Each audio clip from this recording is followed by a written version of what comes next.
नगर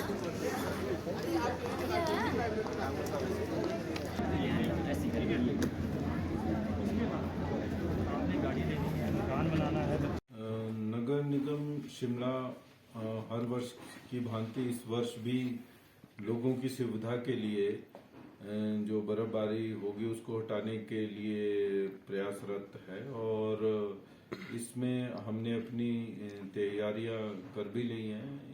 आदरणीय जिलाधीश महोदय की अध्यक्षता में भी स्नो मैनुअल की मीटिंग इसमें हो चुकी है। एमसी ने अपने लेवल पे जैसे हमारे 100 के आसपास अपनी लेबर है और इसमें हम बर्फ हटाने के लिए हायर भी करते हैं एक्स्ट्रा खान लेबर, उसका भी हमने टेंडर कर दिया है।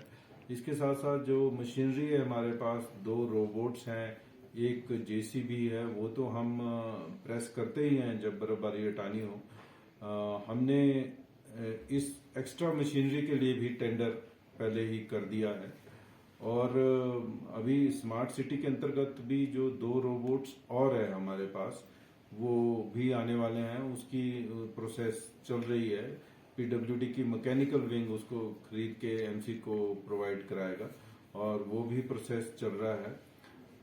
तो मशीनरी से रिलेटेड और लेबरर्स एक्स्ट्रा लेबर हायर करने से रिलेटेड वो हमने टेंडर कर दिए हैं।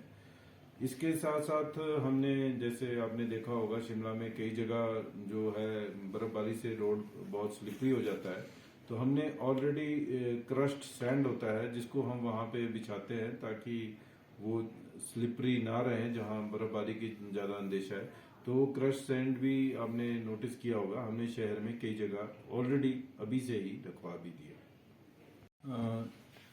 नगर निगम शिमला के लिए एक मेजर जो सोर्स ऑफ रेवेन्यू है वो प्रॉपर्टी टैक्स है और इसमें एनुअली हमें आज की डेट में 17 करोड़ के आसपास रिकवरी होती है।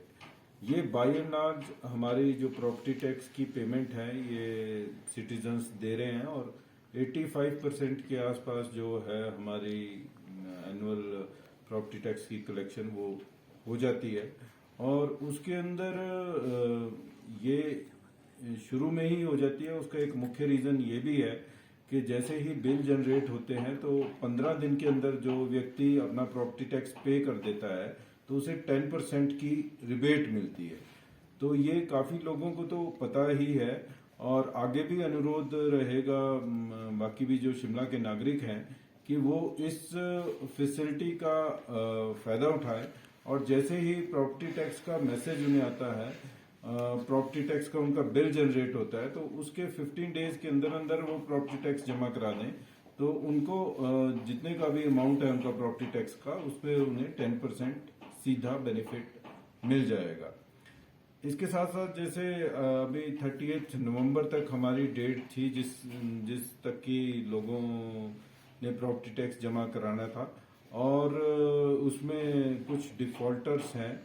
इन सब डिफॉल्टर्स को हमने नोटिस दे दिए हैं और अगर ये अभी टाइमली डिपॉजिट बिल नहीं करते हैं तो नियमानुसार इनके खिलाफ कार्रवाई की जाएगी और जिसके अंदर की विड्रॉल ऑफ सिविक एमेनिटीज का भी प्रावधान है।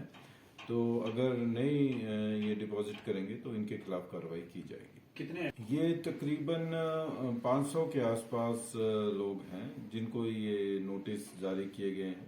टोटल उपभोक्ता हमारे पास जो प्रॉपर्टी टैक्स पेयर्स हैं हमारे वो 30,000 के आसपास है, जिसमें मुख्यतः डोमेस्टिक जो है वही है इस्टेब्लिशमेंट्स और 70-80% डोमेस्टिक इस्टेब्लिशमेंट्स हैं और बाकी 20% के आसपास कमर्शियल इस्टेब्लिशमेंट्स हैं। ये बात सही है, कुछ जो डिफॉल्टर्स हैं उसमें उनका मतलब इसमें इश्यूज को लेकर के प्रॉब्लम हो जाती है और उसमें हमारी एक टैक्स असेसमेंट कमेटी है एमसी के अंदर ही, जिसको एडिशनल कमिश्नर महोदय जो हमारे एडमिनिस्ट्रेशन के हैं इस टैक्स ब्रांच को भी देखते हैं, वो उसको हेड करते हैं और उसमें 2 हमारे इलेक्टेड काउंसलर्स भी होते हैं। ये जो डिस्प्यूट्स ऐसे प्रॉपर्टी टैक्स से रिलेटेड अराइज होते हैं उसको ये टैक्स असेसमेंट कमेटी देखती है। तो अभी एक जो हमारा पेंडेंसी काफ़ी ज़्यादा है बड़ी, वो ISBT की है, और उसमें इशू ये है जो कि 4 करोड़ से ज़्यादा की अभी लाइबिलिटी उसमें टैक्स की हो गई है।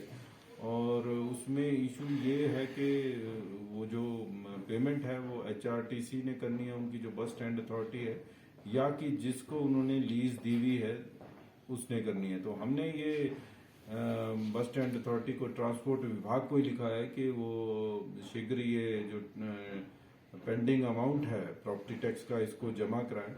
और ये गवर्नमेंट के लेवल पे मसला कंसिडरेशन में भी है, क्योंकि उन्होंने ट्रांसपोर्ट विभाग ने UD विभाग को एग्जेम्पशन के लिए अप्लाई किया है।